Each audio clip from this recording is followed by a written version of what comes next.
morning.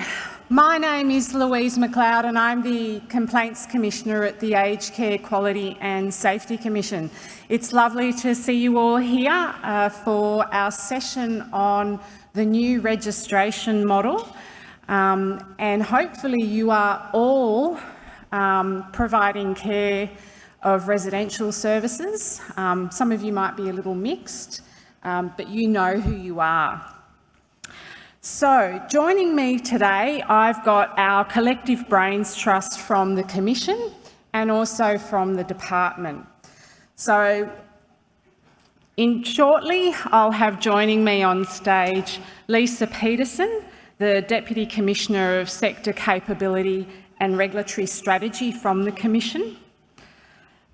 With me on the stage already, I have Simon Christopher, Director of Regulatory Strategy, Harmonisation and Regulatory Strategy Branch at the Department of Health and Aged Care. And lastly, I'll have Belinda Hocroft, our Director of Operational Policy and Support from the Commission, joining us on stage as well. Now, this morning, I'm going to be providing you with an overview of the role of registration in the new regulatory framework. We're also going to have a look at how existing providers become registered under the transitional arrangements for the new Act, as well as touching on the process for new providers. We're also going to provide you with an overview of the process for registered providers to seek renewal of your registration. We're going to outline the audit approach and how the outcomes of an audit will inform the registration decision, and also go through the process for seeking a review of that registration decision made by the Commission. At the end of the very detailed information that we're going to provide to you this morning, we're going to give you an opportunity to ask questions of the Collective Brains Trust.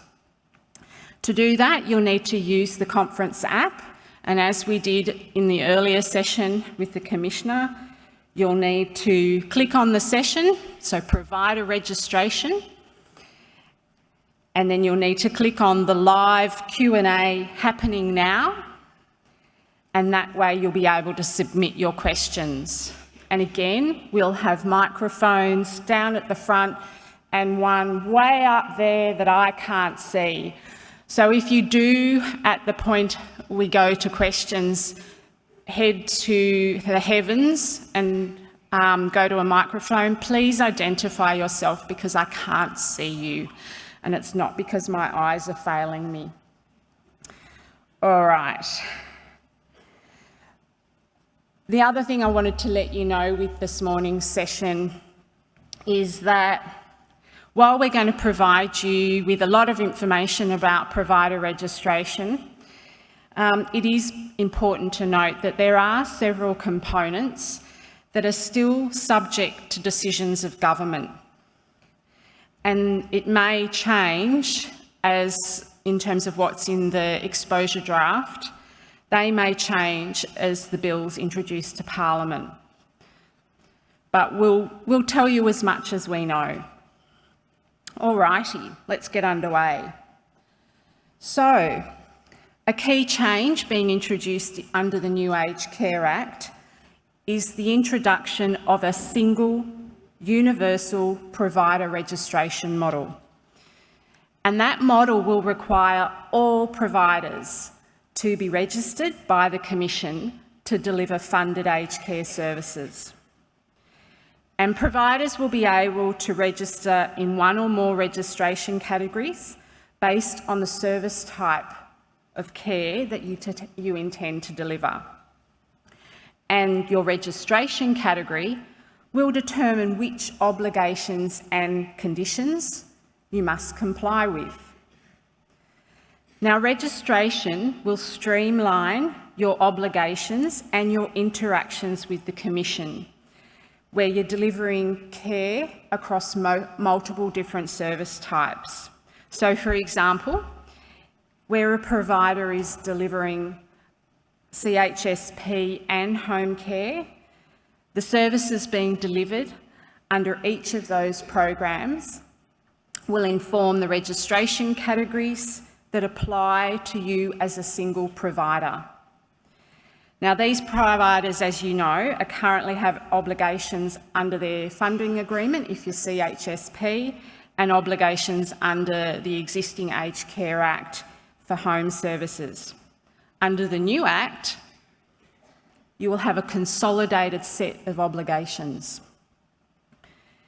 And the Commission will be seeking to register providers for defined periods of registration, after which a provider will seek renewal of their registration. And it's through this approach that provider suitability, viability and capability will be tested by the Commission at the entry into the sector and then at regular intervals. And the intention of this design is to help safeguard older people by making sure that providers are demonstrating their suitability not only at registration, but that they remain suitable throughout the period of registration to provide care. Now, this differs from the current arrangements, where suitability is determined at entry and is not being retested at defined intervals. Currently, as you know, the Commission is responsible for identifying changes in provider suitability based on provider reporting and other information that we gather,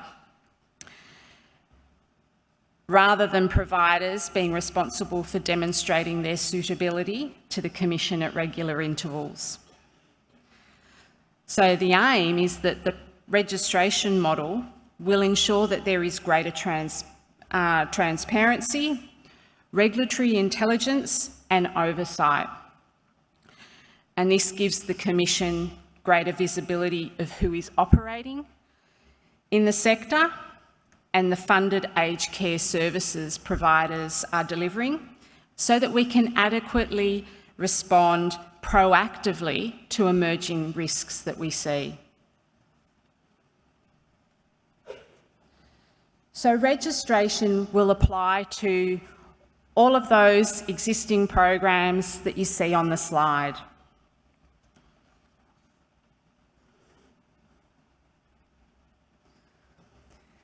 We're now going to do a bit of a deep dive into the registration life cycle.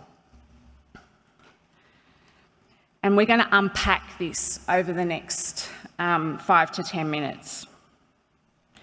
So the registration cycle includes initial registration of a new entity, deeming of an existing provider, renewal of your registration at the end of that defined registration period, variation of your registration, and that could be initiated at your request or by the Commission, suspension or revocation of registration, which could also be triggered by the provider or the Commission.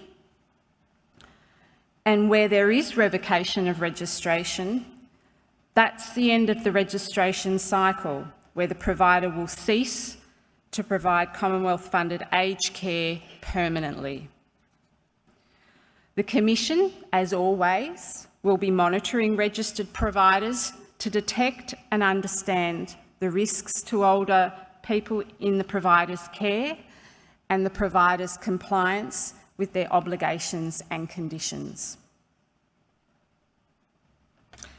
So this slide shows you the current draft registration categories.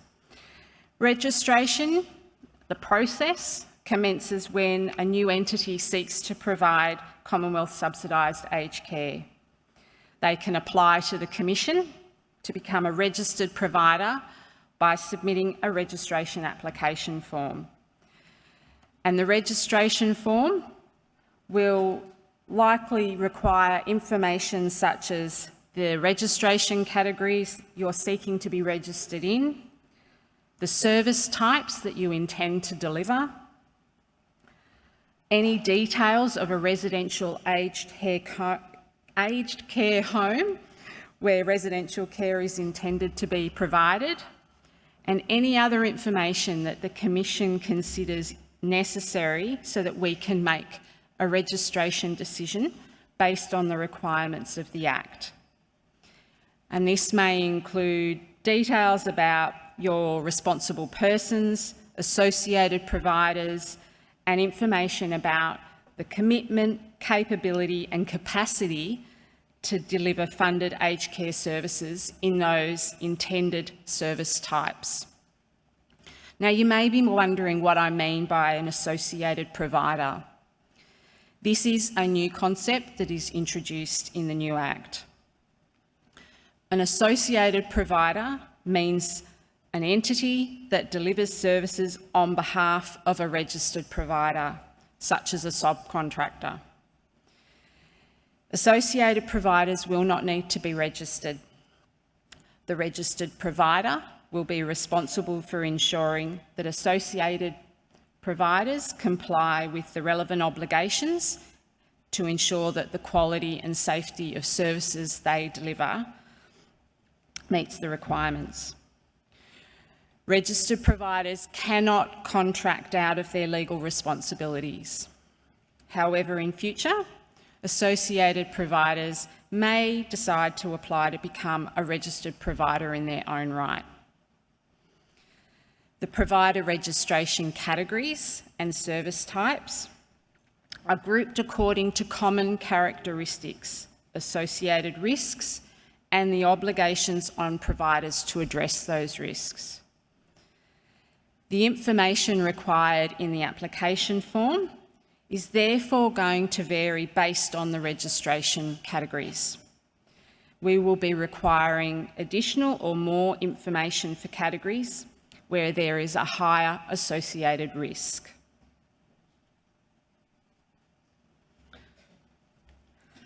So the Commission will consider the information in the application form and any other additional information that we request from the entity, and then decide whether to register that entity as a registered provider and which categories will apply when registered. And this decision will be made based on the registration requirements set out in the new Act. And it will include general requirements such as suitability of the entity and each responsible person, as well as category-specific requirements. And for entities applying for registration in categories 4, 5 and 6, there will be a requirement to have an audit against the new aged care quality standards. Where a decision is being made to register the entity as a registered provider, the Commission will determine the registration period. So like the current accreditation process, for a new provider registered in Category 6, the registration period will be generally for 12 months. For a new provider registered in Categories 1 to 5, this will generally be for a period of up to 3 years, based on any identified risks. The Commission will give you a notice of decision and will record your registration details in the provider register. And the provider register and the notice of decision will set out the obligations and conditions of registration. And this is to ensure and safeguard older people in your care receiving the services that you provide. For existing aged care providers, transitional arrangements will be put in place to ensure there is no impact on the continuity of care and services for those people receiving care.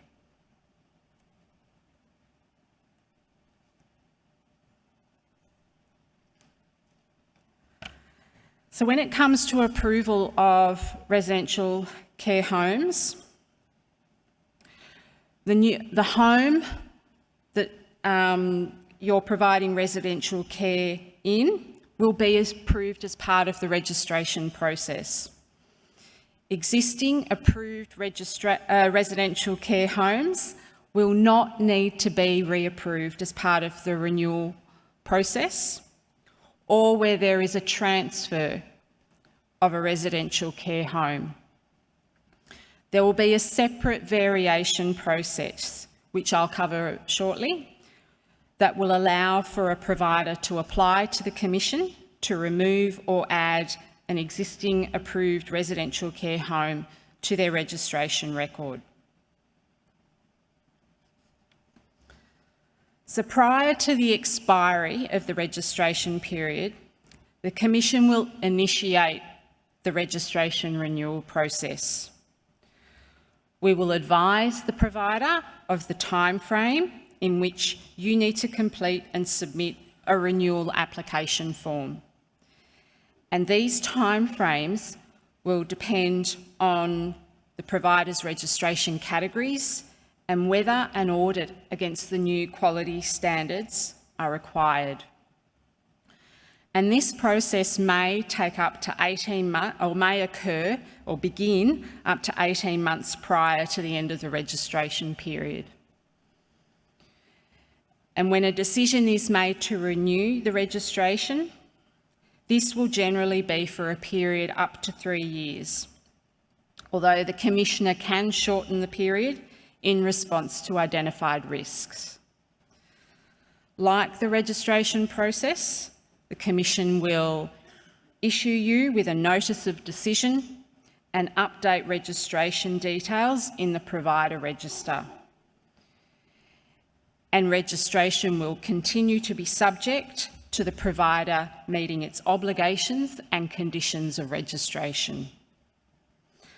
And I'll cover the renewal process shortly. So here on this slide, you see the current draft of the obligations framework. And I apologise, it is a very busy slide, but you'll get to see it for a bit. So registered providers will have certain obligations and conditions on their registration. Some of these conditions will be imposed on all registered providers. For example, compliance with the Statement of Rights, Statement of Principles, Aged Care Code of Conduct, Incident Management, and my favourite, complaints.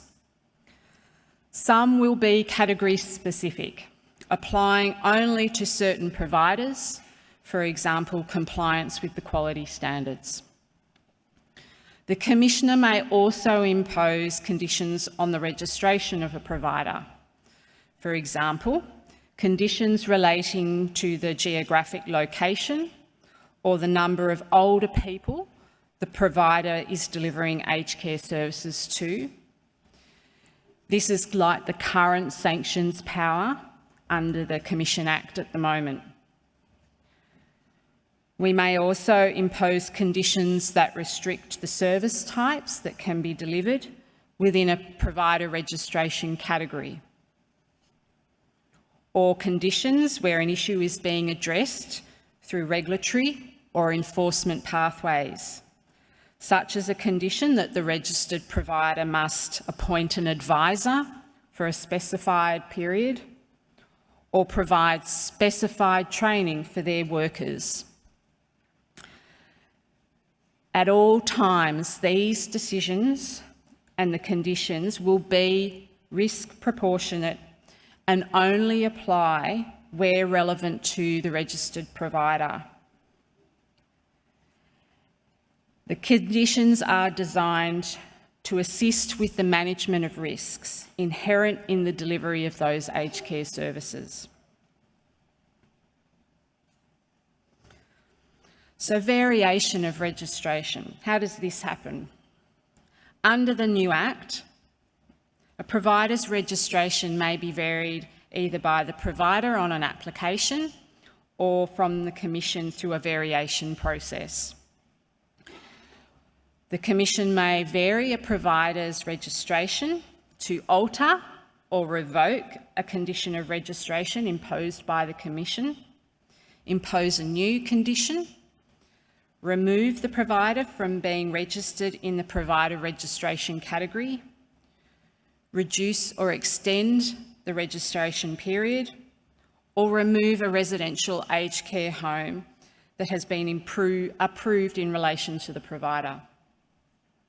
So, for example, where there is a high-level risk that is being driven by the provider's inability to take corrective action to manage specific incidents or issues, we may impose a condition requiring the provider to appoint an advisor to ensure that the required actions are being taken.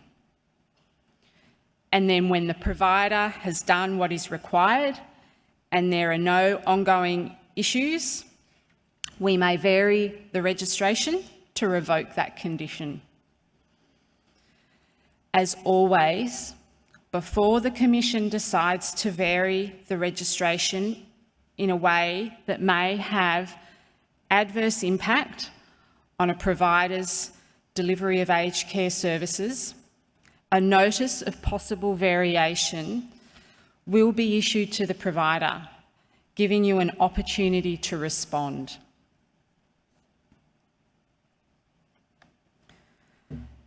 So, the provider variation application. As I said before, you can also submit a registration variation form to the Commission to request variation of your registration.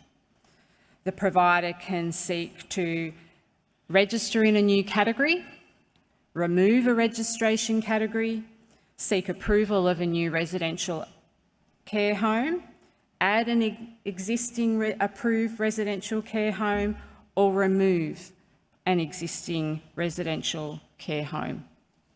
And lastly, vary or revoke a condition of registration that was imposed by the Commission. We will consider the information given in the variation form and decide whether it's appropriate to vary registration as requested. We may also impose conditions in response to a provider-initiated variation. And this decision may be made based on the registration requirements set out in the Act. So where a provider is seeking registration in Category 6, the category-specific requirements would need to be considered, and this would require an audit. If the provider was seeking to remove a registration category, the Commission would seek to understand the continuity of care for the older people receiving care from that provider. Where there is a variation, the Commission will give the provider an updated notice of decision and update their details in the provider register. The Commission can also revoke or suspend a provider's registration where there are very high levels of risk to the safety of older people, risk to their ongoing continuity of care, or the provider is no longer suitable to deliver aged care services. Where a provider's registration is suspended, this means Commonwealth funding would cease for the period of the suspension. Where there is a revocation of registration, this ends the registration cycle and the provider ceases to provide Commonwealth-funded aged care permanently. As always, we will work with the provider, we will work with our colleagues at the department to manage these complex risk scenarios, always trying to safeguard consumer safety and ongoing access to care. Like the variation process, a registered provider can also request the Commission to suspend or revoke their registration. Now, I have just unpacked for you a number of processes and provided information that is brand spanking new. But I want to assure you that we will be developing guidance to help new entities and existing providers with all the registration processes that I've outlined so far. And it will include information about our decision-making framework. So you know what is expected, what the information is that you need to provide. I'm now going to hand over to Simon, who's going to take you through the deeming process.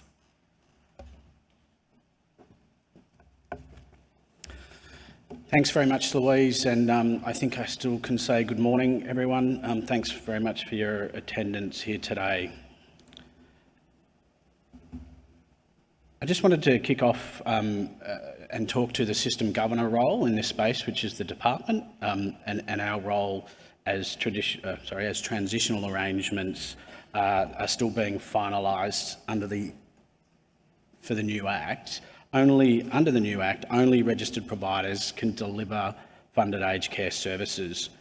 To ensure the continuity of services delivered for older people, all existing funded aged care providers will be using the word deemed, where on commencement of the new Act, they will be deemed as a registered provider under the new Act so that that care can continue. As Louise mentioned, existing providers, aged care providers that deliver services under the full suite of current programs will be automatically deemed. That includes residential aged care services, Commonwealth Home Support Program services, Home Care Packages Program, Short-Term Restorative Care Program, Transition Care Program, Multi-Purpose Services Program, and National Aboriginal and Torres Strait Islander Flexible Aged Care Program. That brings together a series of grant-funded and subsidy-funded providers in under one registration umbrella. Automatic deeming of existing funded providers will remove the administrative burden of needing to register under the new regulatory model, which will minimise the disruption and support the continuity of care for the older people when the new Act commences. We will be validating your data and confirming any additional information requirements to support the deeming process.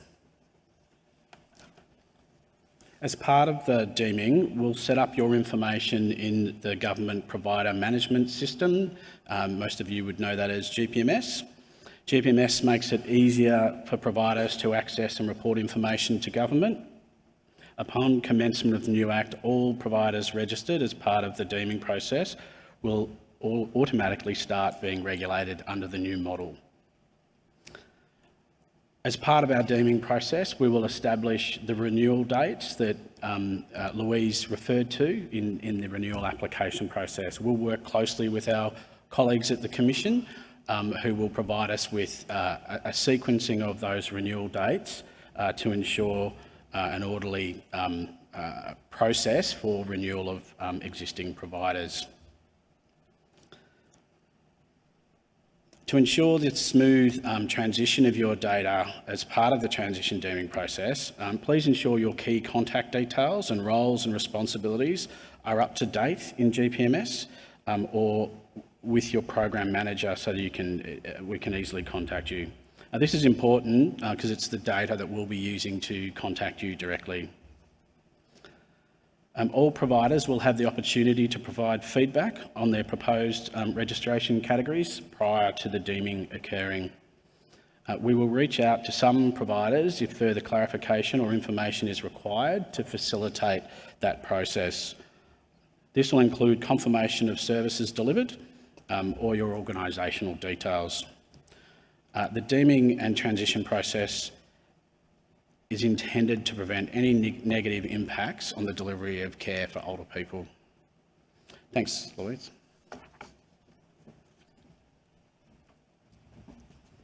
Taken out by the chair there. Okay. Thank you, Simon. So, renewal of registration. Now, most of you represent current providers who will be deemed as registered providers through the transition process that Simon's just described. So I'm now going to take you through the renewal process. Now, again, while this is a new process for providers, the new renewal process will give the community confidence that providers are regularly being assessed and remain suitable to deliver aged care services to them. The Commissioner will invite registered providers to apply for renewal of their registration prior to the end of the registration period. The timeframe for when you receive this invitation will depend on your registration categories and the characteristics of the services you provide, such as the size and the diversity of your aged care services. The timeframe is likely to be 3 to 6 months prior to registration expiry for those providers delivering care in categories 1 to 3 only, and up to a maximum of 18 months for providers delivering category 6 residential care in a very large number of residential care homes.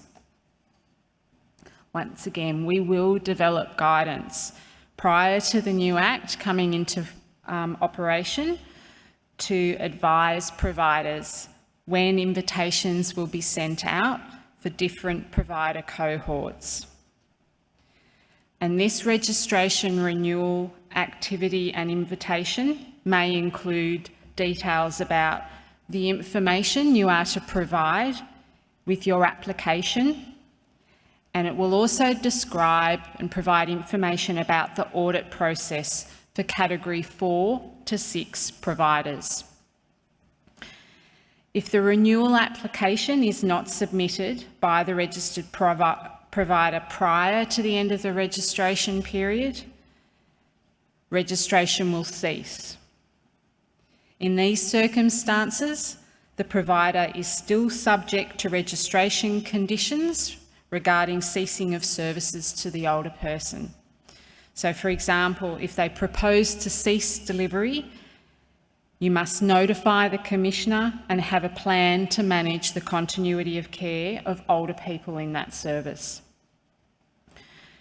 Where a registered provider elects to seek renewal for your registration, it is currently expected that renewals will take place through the same portal, so GPMS, and process currently being considered for new registrations.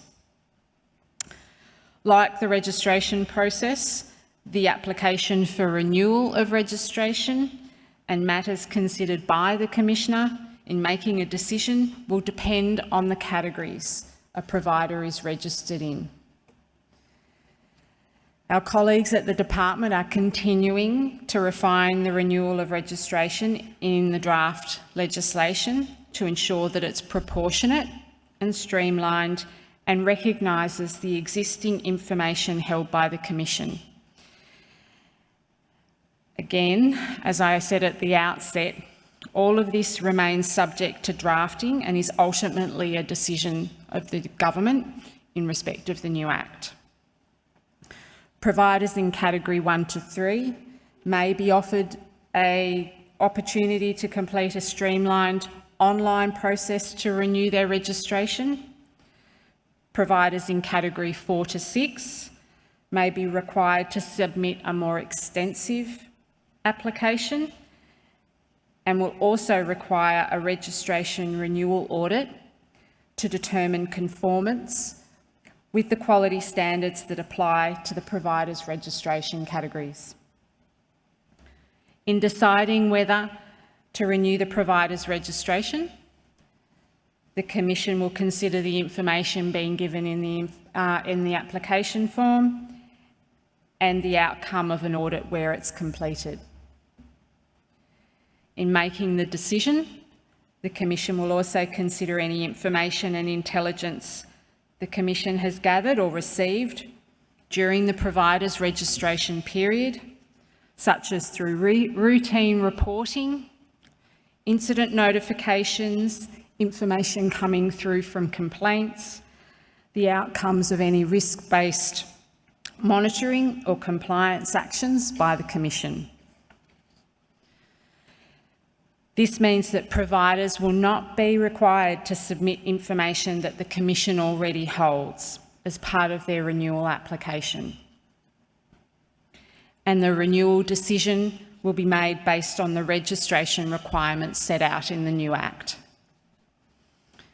Once the Commission has completed its assessment of the renewal application, the registered provider will receive a notice of decision outlining the categories and services they can provide, the period of registration, and any conditions they must follow to maintain their registration. Again, the registration period will be generally up to 3 years, although the Commissioner can shorten this period in response to identified risks. If at any time the decision-making process, the Commission is considering refusal of registration renewal or not registering a provider in a category, procedural fairness will be applied.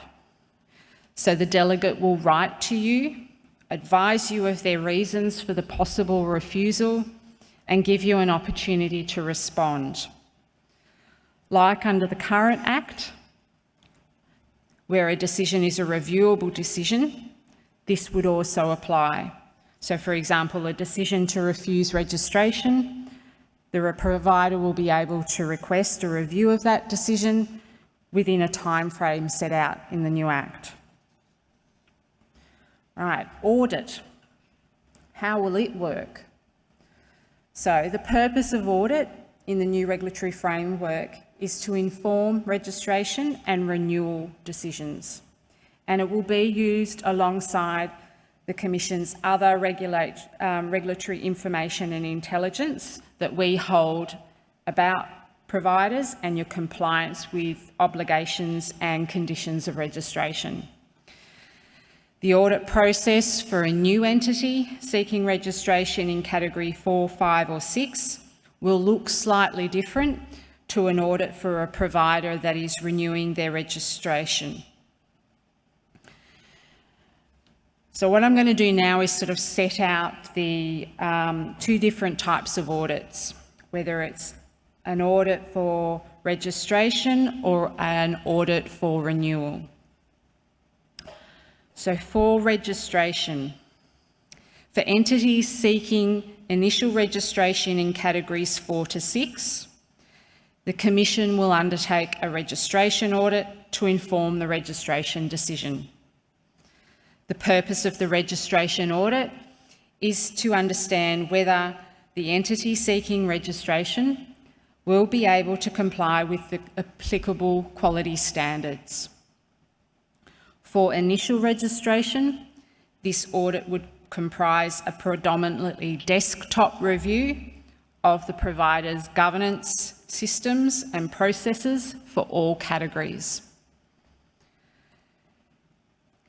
The audit would be predominantly desktop, as entities seeking initial registration are unlikely to be delivering care and services to older people at the time of registration.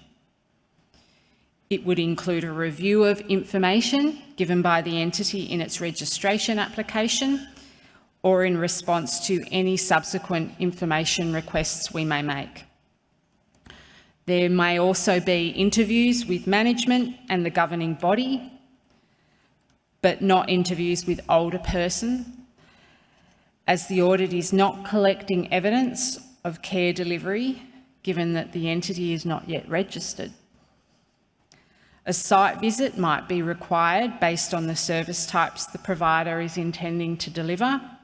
So, for example, to understand whether an entity will be able to comply with Standard 4, a site visit to a residential care home or cottage respite facility may be conducted to understand the physical environment. There will be a single audit report developed for the audit, regardless of the registration categories.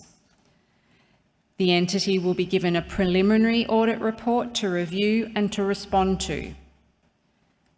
And then the final audit report will be developed by the Commission and given to the entity and the registration delegate to inform the registration decision.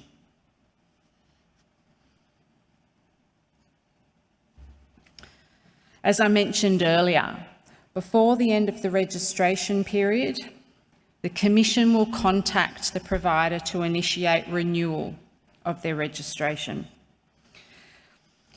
In this instance, the audit will commence for these providers registered in categories 4, 5 and 6. The scope of the audit will be limited to those standards that are relevant to your service type. So let me take you through the examples we've put on the slide. You can see which standards apply to which categories on the right-hand column of the slide.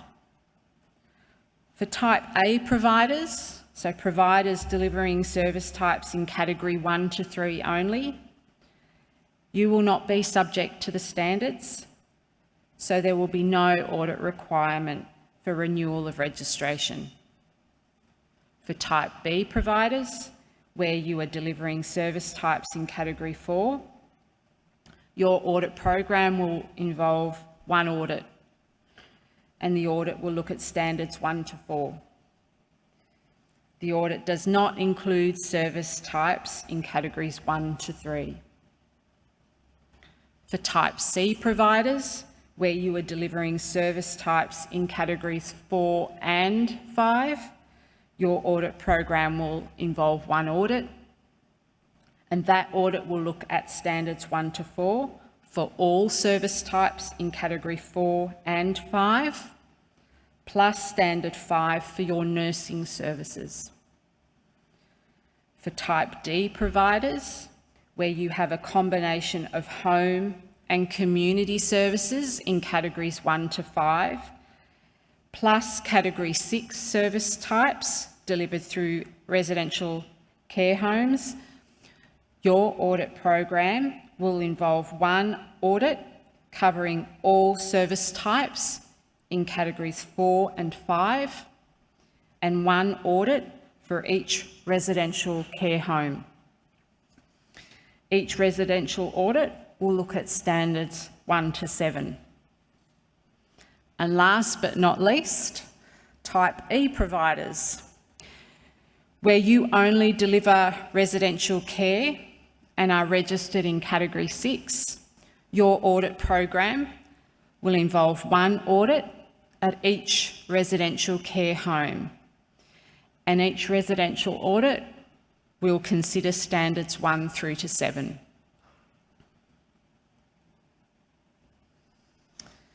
I'm now going to go through briefly the registration renewal audit process, as more information will be provided in the quality standards session after lunch. So an audit initiation letter will be given to the provider with information about the audit process. We will also tell you if we need further information so we can organise our audit program. We will then hold an opening meeting with you to take you through the process for audit, check your understanding of any information provided, and schedule interviews. The evidence gathering process will then begin, and we will meet with your governing body and your senior management team to understand the governance arrangements, the systems and the processes covering all categories. We will then gather evidence of care delivery covering all service types that may also include a site visit, where our auditors identify risk, issues or likely non-conformance. When gathering evidence, it will be discussed with you. We will hold a closing meeting with you and we will talk through our initial findings. We will prepare a preliminary audit report to record these findings and audit gradings for each outcome and standard and share that with you. You will have an opportunity to review the report and provide a response. We will then issue the final report, which is also given to the Commissioner's delegate, who is making the registration renewal decision. For categories 4 and 5 providers, this will be a single audit report. For category 6 providers, a report will be prepared for each residential care home.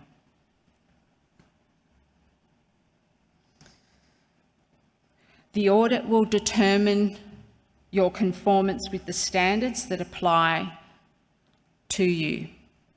Each audit report developed for the provider's audit program will include an audit grade at the outcome level and at the standard level. The grade will be exceeding, conformance, minor non-conformance, or major non-conformance. The conformance ratings for the residential care home may be published on the My Aged Care and may also contribute to your overall star rating. We're still working on the conformance framework for a registration audit, including the publication of this information for you. The outcome of the audit will be considered by the Commissioner's delegate, who is making the registration or renewal of registration decision. As I mentioned earlier, the audit is only one requirement that must be considered in the decision.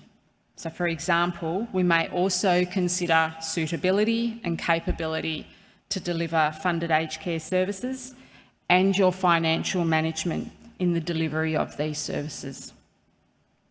Where there is non-conformance with the standards, the delegate may make various decisions based on the level of non-conformance and the provider's ability to take action to address the non-conformance. Outcomes may include refusing to renew the provider's registration, refusing to renew registration in a particular category, renewing registration in a category but imposing a condition on the registration, renewing registration with a greater intensity of supervision and engagement from the Commission. While the outcomes of audits directly inform registration decisions, if we detect risk through an audit or registration process, we will assess that risk and respond in a proportionate way. So this may lead to a greater intensity of supervision and engagement, as you heard from the Commissioner this morning, the deployment of formal regulatory powers such as monitoring, requiring provider action. It may also involve a variation in your registration, such as imposing new conditions or even the application of civil penalties.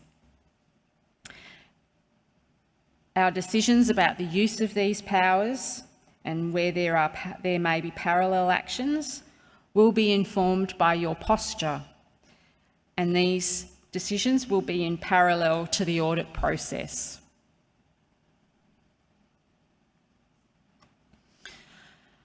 I also want to touch briefly on the risk-based monitoring of registered providers, because this is one of the first responses that we deploy when we become aware of harm occurring to an older person receiving aged care, such as through a serious incident or a complaint.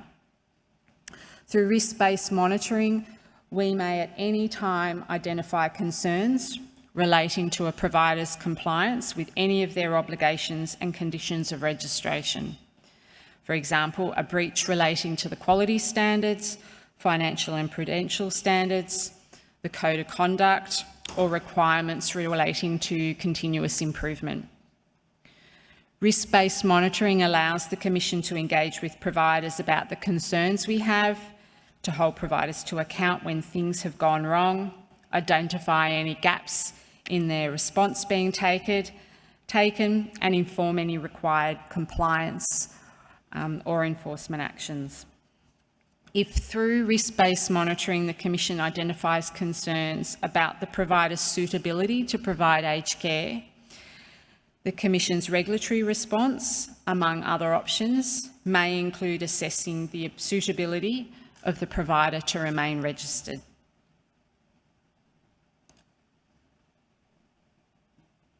Sorry, I think I've skipped. Oh no, I'm on the right slide.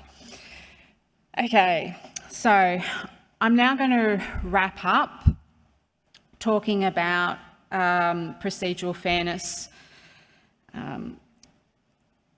and the review rights for certain decisions.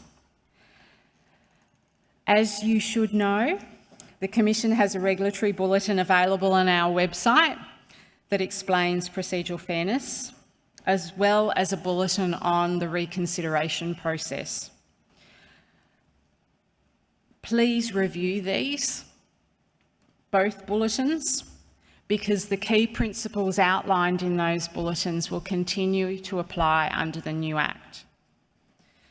The Commission must provide procedural fairness to an individual or an entity whose rights or interests may be negatively affected by one of our decisions. This is required under administrative law, and it actually constitutes best practice. And it applies to many of the decision-making processes of the Commission, including registration processes and decisions. This means that an entity or an individual can expect to be notified of any issues raised through the registration or renewal process that may negatively affect their rights or interests. The Commission will notify you of any negative information that materially impacts a registration decision that we may make about you. The Commission will also give you the opportunity to comment on any negative information before we make a final registration decision. The procedural fairness given to you will be in accordance with the new Act and proportional to the seriousness of the decision and the impact it will have on you. In addition to this, over the course of this presentation, I think this afternoon and this morning, I've referred to matters that are likely to constitute reviewable decisions under the new Act. For example, a decision not to register, following a registration or renewal application, or decisions relating to variation, suspension or revocation of a provider's registration. Where an entity or an individual is dissatisfied with certain decisions made by the Commission, they can request reconsideration of that decision. As with the current Act, we expect that the request for reconsideration would need to be made within a specified timeframe of the person being notified of the reviewable decision. We may also reconsider a decision on our own initiative. Reconsideration of a decision must be made by a Commission decision maker who was not involved in the original decision and who occupies a position that is at least at the same level as that occupied by the person who made the decision. And again, that represents best practice. The Commission decision maker would consider the original decision on its merits based on administrative law principles. The reconsideration decision maker may consider relevant information following the original decision, including all relevant information or evidence provided up to the time of the reconsideration decision. Where an entity or an individual is not satisfied with a reconsideration decision by the Commission, they can apply to the Administrative Appeals Tribunal. Actually, it's going to be the Administrative Review Tribunal for review of the reconsideration decision. Details regarding the reconsideration and review process, including timeframes, will be confirmed once the legislation or the new Act comes into being. The Commission has published a regulatory bulletin on reconsideration of reviewable decisions on our website. Again, I strongly encourage you to review the bulletin for more information on the likely decision-making process. And we will, of course, update our bulletin to reflect the new Act once it comes into effect. Right, I'm glad you've all hung in there. I almost lost the ability to speak. But what we're going to now do is move to our panel discussion. So I'm going to get my esteemed Brains Trust to the stage. Look at them, smiling, full of vim and vigour. And I will introduce them again.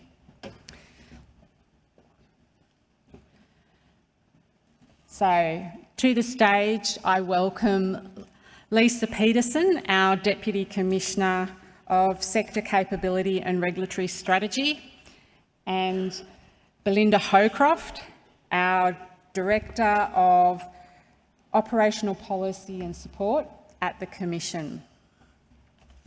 All right. Now, I'm going to put some questions to my friends here to help us unpack a bit further registration and give it to life, give it some life for you.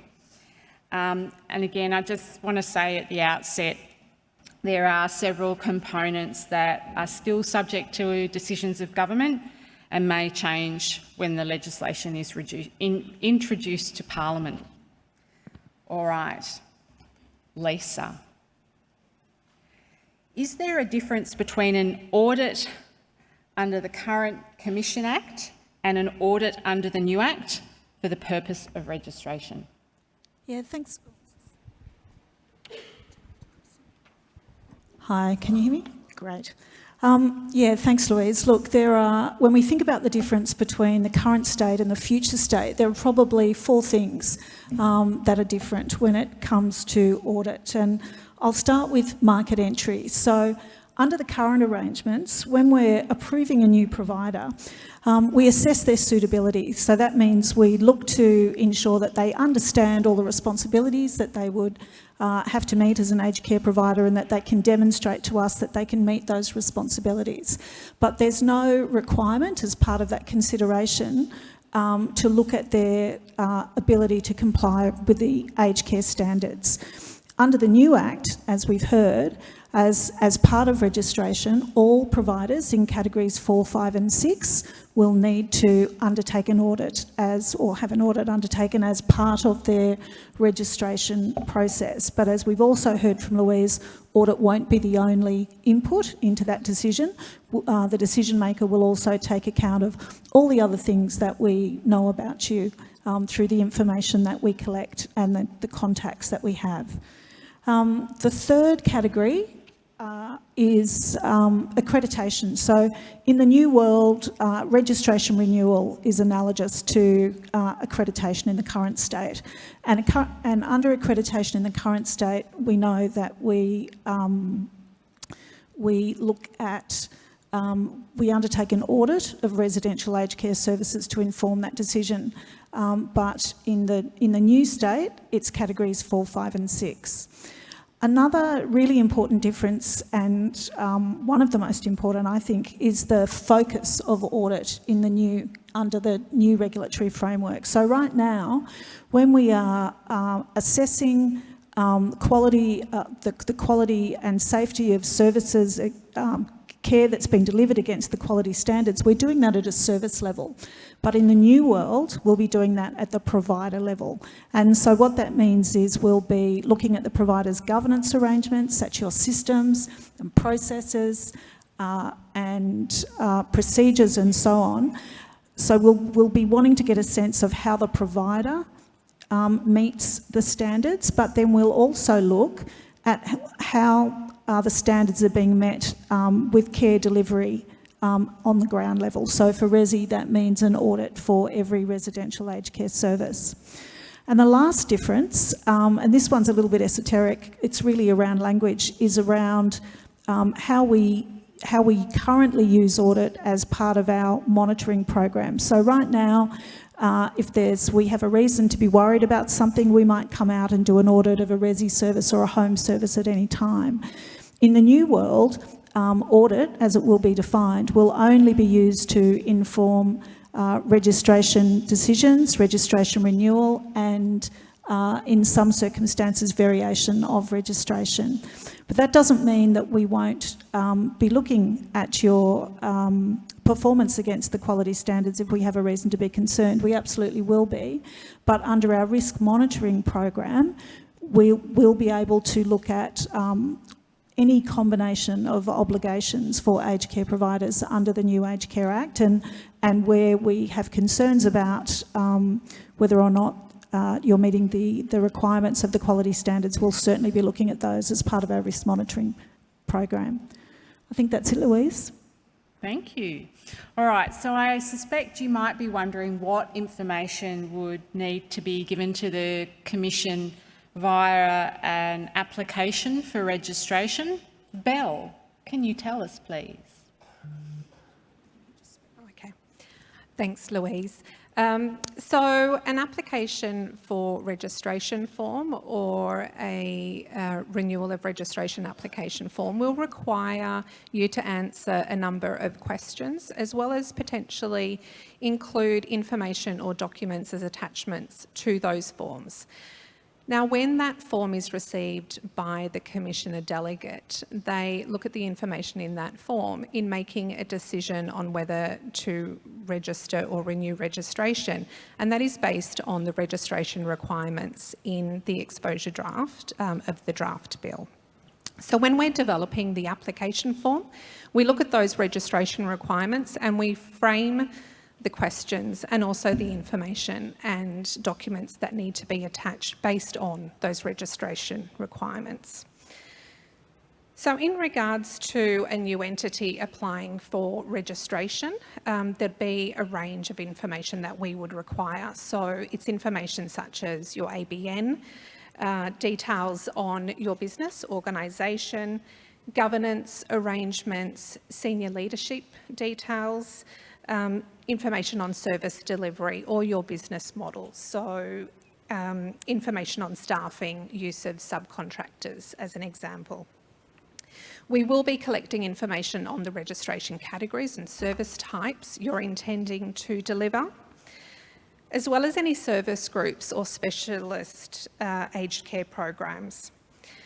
Other information that we'll collect through those forms will be needed in order to consider provider suitability and also suitability of responsible persons, and as well as details around financial management. For Category 6 providers, we'll also be looking at details of residential care homes. The information that we require through a renewal of registration process is likely to be different to the registration process, because as a registered provider, there is a lot of information that the Commission already holds, and some of that information you're providing to us on an ongoing basis. An example of that is when we're considering suitability of responsible persons. We already have those details. You advise us of currently the terminology is key personnel, but it'll be responsible persons. And through a change of circumstance process, we know whether those details have changed. So there's no need for the Commission to ask you to provide that information again, but rather through a renewal process, we may actually provide you with those details and ask that you confirm that those details are correct. As Louise has said today, we will be developing guidance to assist you with the application processes. Thanks. Thank you, and I think that's welcome news in respect of the guidance. Simon, when I talked earlier about the registration model and how we're going to be using it at the Commission to respond proactively to emerging risks, so that we've got greater visibility of those operating within the sector, I think it might be helpful if we share the benefits of the proposed registration model for providers. Because I think it might feel a little onerous at the moment. Thanks very much, Louise. I would start by saying what we've really tried to do with the registration model is to create one model that spans what are a number of different approaches to funding aged care and managing those service delivery. So particularly, I think home care and residential care have had variable approaches. What this seeks to do is provide an opportunity for a provider who might be delivering across those particular care types to be able to have a single registration with a single set of streamlined obligations that are risk proportionate to those service types they deliver. And I think it was quite to that end, Commissioner Anderson's presentation this morning spoke around providers that sit across the home care and the CHSP cohort, but more relevant to this room, we know that there are providers that deliver across the home and community setting whilst also delivering residential care. So we're really keen to take what was I think we had at last count, over 300 obligations that sat within the existing regulatory framework. And so what the registration model really provides for us is an opportunity to make that more easily navigated by both our colleagues at the regulator at the Aged Care Quality and Safety Commission, but also for providers to understand what is expected of them based on the services that they are delivering. Thanks, Simon. Okay, another one for you, Simon, because I think people will be wondering when and why is the department deeming current aged care providers when the new Act goes live? Thanks, Louise. I'm on a roll while I have the mic. So I think I mentioned in the slide that I spoke to, the department holds the role as system governor within the Act, and that role requires the department or system governor to transition existing providers into the new regulatory model. And so on that basis, we've been working very closely with our colleagues at the Commission to make sure that we can identify the variable data holdings, I would say, across those program types I mentioned earlier, CHSP being grant funded and other programs that will come under the Act for the first time, to allow us to communicate with providers in the lead up to commencement of the new Act. So I would just add that we will be ensuring that prior to commencement we understand your service profile and the registration categories that you'll be deemed into, and then on commencement of the new Act we'll be deeming you from day one, so that for all intents and purposes you will operate as you are today, delivering the same set of services. Yeah. All right, and sorry, I'm not letting you off the hook. I'm going to ask you one more and then I'll be flicking to Lisa. So we heard earlier, I talked through the different service types and the different categories. So Simon, can you explain why providers delivering service types in categories 1 to 3 are not going to be subject to the same audit and compliance processes? Thanks, Louise. We've been really keen, again, to make sure that the model is risk proportionate to the services that are being delivered by providers. And I think if we look at those service types within categories 1 to 3, I think we can all acknowledge there's a number of service types that are somewhat more access focused or consumable focused for older people, and we want to make sure that those obligations that apply to those registration categories are risk proportionate to the risks that have been grouped together in those registration categories.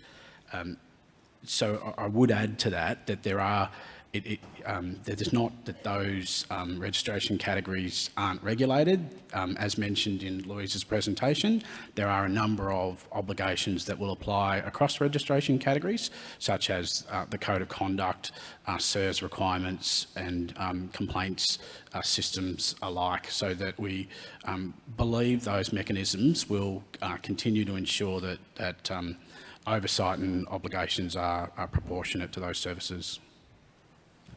Thanks. And Lisa, did you want to add anything from the Commission's perspective on monitoring? Yeah, thanks very much, Louise. And it goes back to what the Commissioner shared with us earlier this morning about the supervision model and surveillance. So we'll be monitoring all providers in every registration category, using all the data and information that we collect through your reporting to us, as well as through things like complaints and incident reports and tip-offs and so on, and also data that we gather through our other regulatory interactions with you. And so for all providers, including those in categories 1 to 3, if we see something that worries us, we'll take a look and we'll take a risk-based approach, but where required, we'll be able to take compliance and enforcement action if that's needed to providers in every registration category. Thanks, Louise. Great, thank you. All right, I'm going to prime you up now to ask questions of the panel. So make sure you've opened your app, you've clicked on this session, and you start putting questions through the app. While we're waiting for questions to come through, I'm going to ask one further question of Belle. I mentioned earlier about the Commission may impose a condition on a provider following a request from that provider to vary their registration. Can you explain or provide a bit more detail on this, please? Sure. So the draft bill does allow the Commission to impose additional conditions on the registration of a provider as part of a provider-initiated variation process. And this enables the Commission to really manage any risks that we may identify through that variation. So, for example, where there is a provider registered in categories 1 to 4, they may apply to vary their registration as they want to deliver service types under category 5.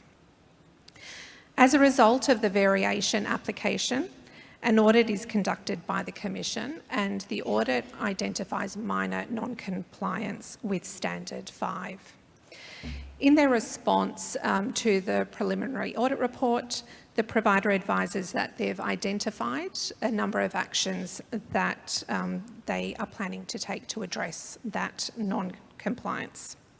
So the Commissioner Delegate reviews the variation application, the provider registration specific, category specific requirements, including the audit outcomes. So they have a look at the information that's in that audit report, as well as the provider's response.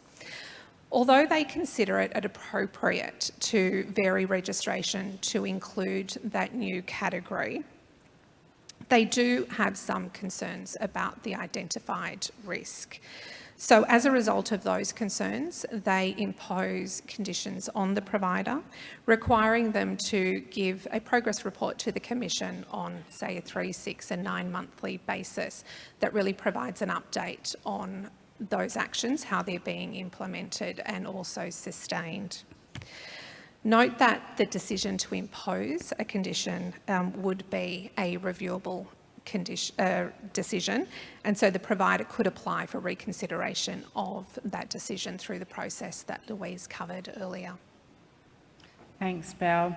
All right, don't forget you can ask questions through the app, and there are no silly questions. Please, I encourage you, anything you are curious about in terms of what we've covered this morning. I realise we've given you a lot of information, but yeah, if you're wondering about something, you can bet the person sitting next to you or behind you is also wondering about provider registration. All right, Belle, I'm going to hit you up again. So, if an entity is registered, does that mean that they can deliver all service types in the registered categories or only in their intended service types? Thanks, Louise. So when an entity or provider applies for registration in a particular category, they need to indicate the service types they intend to deliver, and much of the information in an application form relates to how those service types will be delivered. However, once they are registered in that category, they are able to deliver other service types in that category, and those service types may be different to the intended service types. However, in that circumstance, it would be a requirement for that provider to submit a change of circumstance form, similar to the current material changes process, to advise the Commission that they are now starting to deliver that particular service type. All right, thank you. Okay, I'm going to check the microphones. Okay. No one there, please. Don't hesitate. If you've got a question, does that mean somebody's going up to the microphone? Oh, good on you. And that's quite a climb up there. I'll give you a moment to get there. Oh, is there? Okay. Someone who has greater technical abilities than me. All right. Oh, good on you. Okay, the person who did the big march up to the microphone. Yeah, I don't know, can you hear me? Go for it. Perfect. I can't submit my question through the app, unfortunately. My question, I'm Sandra Glaister from Southern Cross Care, Queensland. My question, though, is around NATSIFAC services. You haven't talked about how NATSIFAC will transition to the new registration categories. Can you touch on that a little bit, please? Go for it, Simon. Thanks for the question. Yes, we're working with the program areas to make sure that we transition before we understand those service delivery of NATSIFAC providers. It is nuanced and variable as we understand it. So, as I said during my presentation, what we will do prior to commencement of the new Act is come out and confirm the approach we've taken with you to make sure that we've understood your service correctly, and more broadly in a residential service as well, that we've understood your aged care, residential aged care homes under the new Act that are deemed in as well. Thanks for the question. Have you got another one? Thank you very much. Excellent. I'm interested, I think I know what it means, but I'm interested in the term, you use the term posture. So if there's a provider who's been found to be in non-compliance, you are interested in their posture. So I think I know what it means, but I'll welcome a comment.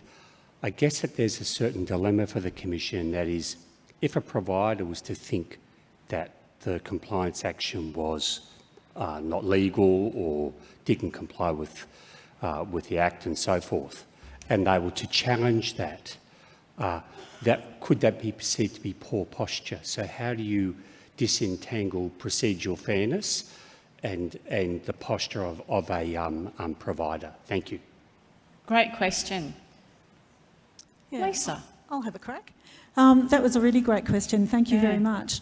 Look, when we talk about provider posture, it really goes to the provider's, willingness to engage with the issue, and I would not see any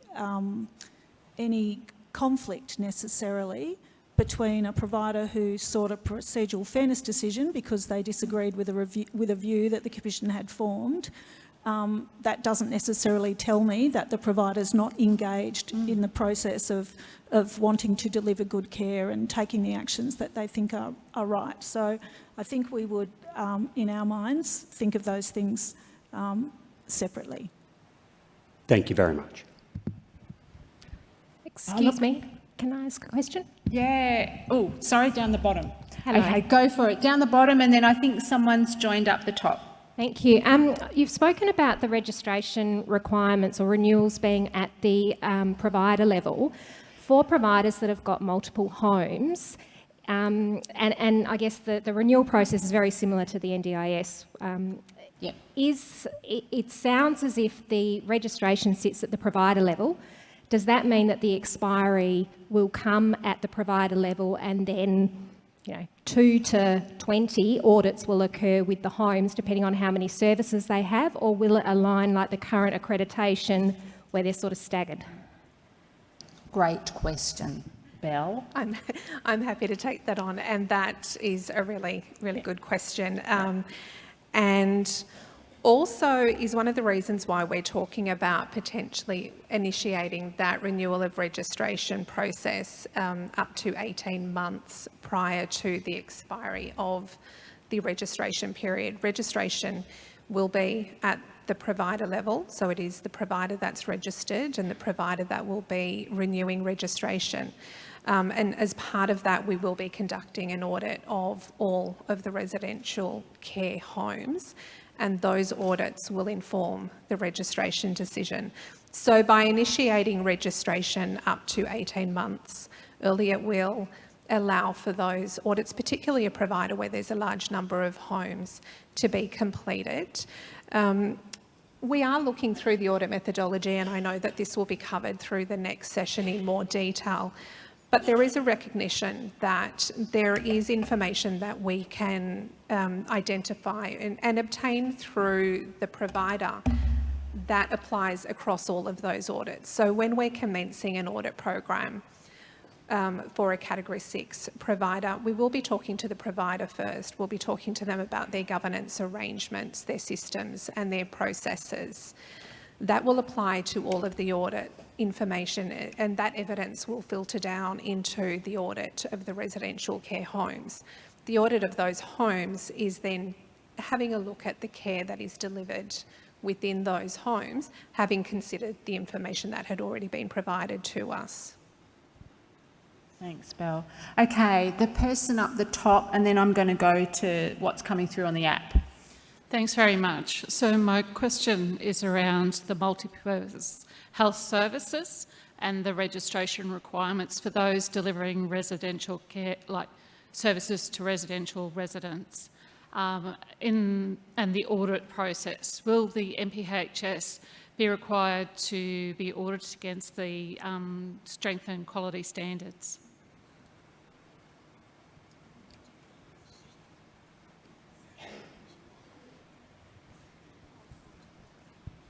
Sorry, we're conferring. As I said, we don't quite have all the answers. Thanks for the question. We were just working out who was best placed to answer it. So if I've heard correctly, I think you're probably talking to a multi-purpose service provider. That's correct. Great, thank you. I didn't Good question. interpret that correctly. So largely that's envisaged to continue as is with the assessment that's undertaken by the Australian Commission for Quality and Safety in Health. There's a lot of quality and safeties and commissions in Australia, and I do trip up. So they'd continue to be the lead on that audit, and like the situation today, there is a module that spans across the aged care space, which would allow for that to be undertaken by those auditors to help inform the Commission of that renewal of registration decision. Thank you. All right, I'm going to combine two questions here. I'm living dangerously, but they've got the same thing going on about them. So, is there going to be a cost involved for registration? And is this in addition to the cost for re-accreditation? And how long will it take the Commission to assess an application and make a decision on registration? Yeah. So cost recovery arrangements are something that the government decides. So there's consideration going on at the moment about what elements of the new regulatory framework should be cost recovered. As we know at the moment, audit audit is cost recovered, and provider approvals are cost recovered. But government is yet to make those decisions. All right. Could I? How long will it take us to make a decision? Yeah, I was just going to add to the accreditation piece, because I think it's an important point with the registration approach. That will replace the accreditation of the home as such. So the presentation we've heard here today talks about how each home would have an audit to inform that registration or re-registration decision. In effect, that will replace the accreditation decision, because it will be consumed by the registration decision. Just to close that point off. And I'm happy to add some further information on the timeframes. I mean, that is difficult to provide information on at this point, but there would be a number of different factors that may potentially mean that it takes a little bit longer to make a decision. So I would make an assumption that providers where there's an application from a Category 1 to 3 provider, there's no audit, that decision-making process would be a shorter period than where we have quite a large provider across a number of different categories. So as part of that decision-making process, we would need to consider the category-specific requirements for each of those categories, as well as information from potentially a number of audits. If I can just add to that, Belle, I think we know that transparency of our processes is something that's really important. And as we work through the detail and get a better understanding of what that's going to look like, we would certainly be sharing with providers what we understand those timeframes would look like under the different circumstances that Belle's described. All right, so question here, and I apologise, I may have confused things. Is the audit for registration renewal still accreditation? Yes or no? No. All right. Explain the differences. So there is no accreditation under the new Act. So the audit program, so all the audits that may be conducted for a particular provider, the purpose of that audit is to inform the registration decision. So we would be looking as part of the registration decision how likely that provider is to comply with the standards if registered. So it is one piece of information that we will be considering when making that decision. Excellent. All right, we've got time for maybe 1, 2 more. And this one's a cracker. Are there any transitional arrangements for providers that are due for renewal late to early 2025, considering the reapplication process and that the Act is yet to pass? So what I would say is that if you are a provider that's due for an audit in 2024, you should submit your application for reaccreditation to the Commission in the usual way. And if you've got questions about that, then please get in touch with us, and we'll continue to send reminders to providers where those applications are due. So we live in the world that we're in until we don't. Excellent. All right, I am going to... Oh, I could squeeze in 1 or 2 more. This is fun. Okay, has a decision been made about registration requirements for state entities that are currently deemed to be approved providers? Simon. Thanks, Louise. So we are still working through the detail of the deeming arrangements for state and territory entities, and similar to how I mentioned us coming out to the various cohorts where we need to work through some details, they are absolutely a cohort that we'll continue to work with. We will be inviting state and territory entities because of constitutional reasons to accept to be deemed in under the new model. So there are a few details still to work through, and that will be finalised as part of the transitional build that will support the new exposure draft. Excellent, thank you, Simon. Okay, at the top Thank you. Sarah Bum from Baptist Care. I'm just wondering, with the new registration process, does that take away the unannounced visit component of the current reaccreditation process? Sorry, would you mind, I just lost the second half of your question. Does it take away the... Unannounced visits. Unannounced visits. Yeah, so you were talking about having an initial meeting where the registration program is discussed, Yep. and that the aged care homes would then have their audits.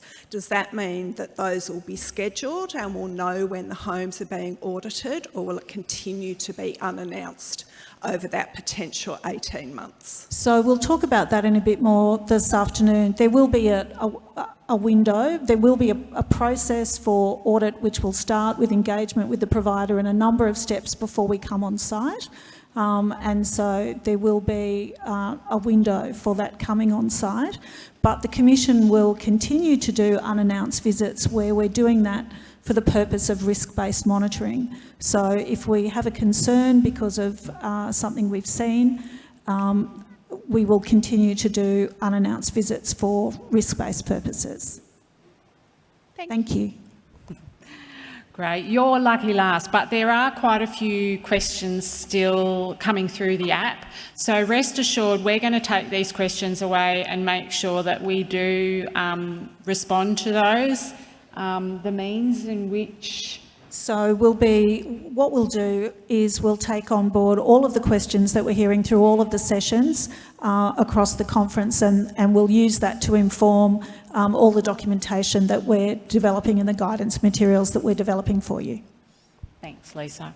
All right, thank you very much, everyone. I realise it might have been quite a dry topic, so now you can get some liquid refreshment to wet the whistle and also have some lunch.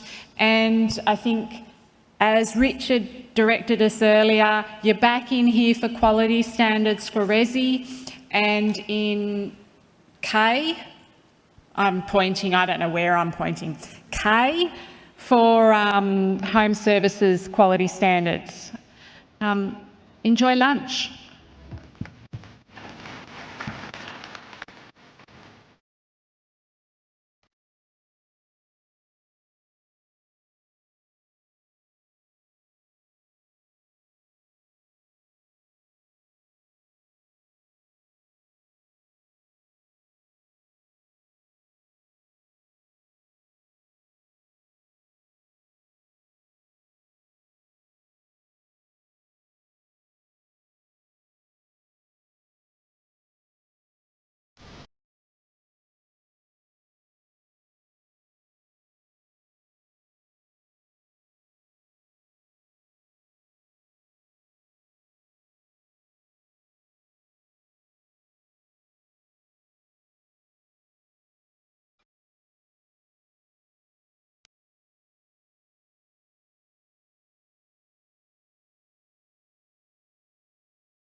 to see.